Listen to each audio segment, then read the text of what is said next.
Amén, gloria a Cristo. Dios les bendice, familia. Continuamos con los dones dentro de la iglesia.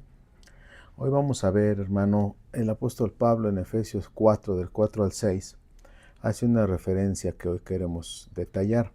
Él dice: un Señor, una fe, un bautismo, un Dios y Padre de todos. Vamos a leer el texto.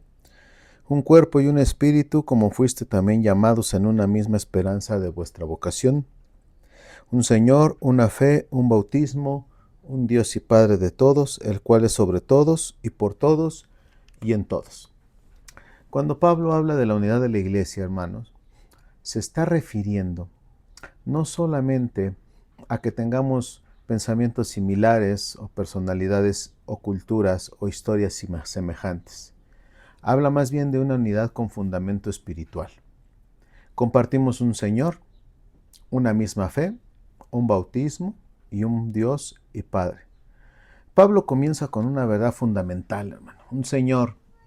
En el cuerpo de Cristo existe una sola cabeza y una autoridad suprema. Tú y yo lo sabemos, hermano, es Cristo. En 1 Corintios capítulo 8, versículo 6 dice: para nosotros, sin embargo, solo hay un Dios, el Padre, del cual proceden todas las cosas, y un Señor Jesús Cristo, por medio del cual son todas las cosas. Y es que mira, hermano, los dones, las funciones y los ministerios pueden ser diferentes, pero el Señor es el mismo. Uno predica, otro enseña, otro sirve, otro administra, otro anima, otro evangeliza, otro canta, otro dirige, otro brinda su ayuda. Hay diversidad de funciones, pero hay una sola autoridad. Cristo es la cabeza.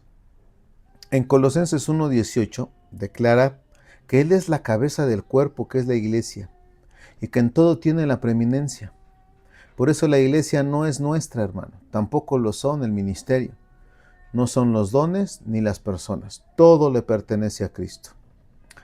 Y para un ejemplo tenemos Hechos 20:28, dice que la iglesia fue adquirida por Él con su propia sangre.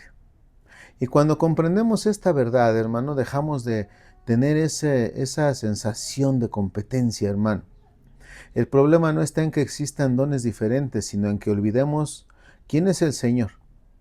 Y es que si alguien considera su ministerio más importante que el de otro, cree que la iglesia depende de lo que él hace y llega a despreciar un servicio, hermano, de otra persona, de otro creyente. Puede ser incluso un servicio menos visible. Y entonces se empieza a perder de vista que todos servimos a Cristo. Ahí es donde se da nuestra identidad, hermano. Porque esta identidad no está en la posición, no está en la educación, no está en la abundancia económica, no está en el apellido, no está en la función que desempeñamos en la iglesia. Nuestra identidad está completamente en Cristo. Romanos capítulo 10, versículo 12 dice que no hay diferencia entre judío y griego, porque Él mismo Señor es Señor de todos. En Gálatas 3:28 también recuerda que en Cristo las divisiones humanas no determinan nuestro valor delante de Dios. Y es que, hermano, para los primeros cristianos, afirmar Cristo es el Señor era una declaración de lealtad. Muchos estuvieron dispuestos a morir antes que reconocer a César como autoridad absoluta. Respetaban a las autoridades, pero sabían que por encima de toda autoridad estaba Cristo. Nosotros también necesitamos recuperar esa convicción, hermano. Ponlo en tu mente, ponlo en tu corazón. Porque cuando Cristo ocupa el primer lugar, mi hermano deja de ser mi competencia, mi don deja de ser mi motivo de orgullo y mi ministerio deja de ser una plataforma personal. Viene más bien a convertirse todo esto en una herramienta al servicio de Cristo y de su iglesia. Entonces surge una pregunta: ¿qué puedo aportar al cuerpo de Cristo?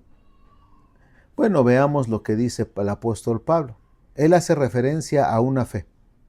Y no se refiere simplemente a que todos creemos en algo, sino a la verdad recibida por medio del Evangelio y transmitida en la enseñanza apostólica. Ya que la unidad cristiana no consiste en aceptar cualquier doctrina para mantener una apariencia de armonía, hermano. Está fundamentada en la verdad de Cristo. Por eso fíjate, Judas en el versículo 3, exhorta a contender ardientemente por la fe que ha sido una vez dada a los santos. Nosotros debemos de distinguir entre lo fundamental y lo secundario. Jamás, hermano, jamás debemos sacrificar la verdad, pero tampoco convertir cada diferencia de opinión en una razón para que nosotros rompamos la comunión. Hay una fe que nos une. ¿Cuál es, hermano? Cristo murió, Cristo resucitó, Cristo salvó, Cristo es Señor y nosotros le pertenecemos a Él. Y esta fe, hermano, está basada en toda la obra de nuestro Señor Jesucristo. De ahí, mi hermano, el apóstol Pablo añade a un bautismo.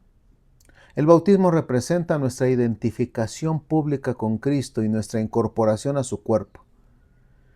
Como ejemplo, 1 Corintios capítulo 12, versículo 13 dice que por un mismo espíritu fuimos todos bautizados en un cuerpo. Cuando Cristo nos salva, no solo nos salva de una manera individual, también nos incorpora a su pueblo. Somos miembros de un cuerpo y necesitamos unos de otros. El que enseña necesita al que sirve, el que predica necesita al que ora, el que dirige necesita al que ayuda. También necesitamos a quienes sirven de manera que pocos llegan a reconocer. ¿Te acuerdas cómo lo dijo el apóstol Pablo? Que el ojo necesita el oído y la mano necesita el pie. También necesitamos, hermano, de una manera muy especial a los que son reconocidos poco dentro de la iglesia. La diversidad no es una amenaza, hermano, es parte del diseño de Dios. Todos pertenecemos al mismo cuerpo y estamos llamados a servir para su edificación. Pablo llega al fundamento de todo, un Dios y Padre de todos, el cual es sobre todos y por todos y en todos. Hay un solo Dios, origen de todas las cosas, y nosotros, como sus hijos, tenemos un mismo Padre. Esta verdad debe de transformar nuestra manera de ver a los demás creyentes. Si Dios es mi Padre y Cristo es mi Padre, es mi Señor, el que está a mi lado no es mi rival. ¿Sabes qué es? Mi hermano. Tal vez no tenga mi personalidad, no piense exactamente como yo, no posea los mismos dones, ni sirva de la misma manera, ni con la misma intensidad, ni el mismo tiempo. Pero si perteneces a Cristo, perteneces al mismo cuerpo al que yo pertenezco. Por eso, como iglesia, debemos asumir este desafío. No permitamos que nuestras diferencias destruyan lo que Cristo ha comprado con su sangre. Haz una comparación, amado hermano. El mundo está dividido por la raza, por la política, por la cultura, por la economía, por las ideologías. Pero la iglesia está llamada a mostrar una unidad que el mundo no puede producir. ¿Sabes por qué? Porque la iglesia tenemos un mismo Señor, una misma fe, un mismo bautismo y un mismo Dios y Padre de todos. Cuando lleguemos a Efesios 4:7 y Pablo comience a hablar de los dones, entenderemos una verdad esencial, hermano. Los dones son diferentes, pero el Señor es uno. La diversidad de dones no debe producir división, sino dependencia mutua. El propósito de Dios no es que cada uno construya su propio ministerio, sino que todo el cuerpo crezca en Cristo. Hay un solo Señor, hay una sola fe, hay un solo bautismo. Si compartimos una misma fe, no debemos de dividirnos por asuntos secundarios, hermano. Cristo es nuestra cabeza, es nuestro Señor, y es que nos mantiene unidos. Por eso, hermano, toda la gracia derramada por Dios en la vida de cada uno de los creyentes dentro de la iglesia, hermano, deben de funcionar, hermano, para que sigamos creciendo y sigamos llevando a cabo la obra que Cristo ha planeado y planificado en su corazón, hermano. La unidad de la iglesia y los dones dentro de la iglesia nos llevan a ejercitarnos, hermano, para que crezcamos unidos y fortalecidos en la presencia de nuestro Cristo. Bendiciones.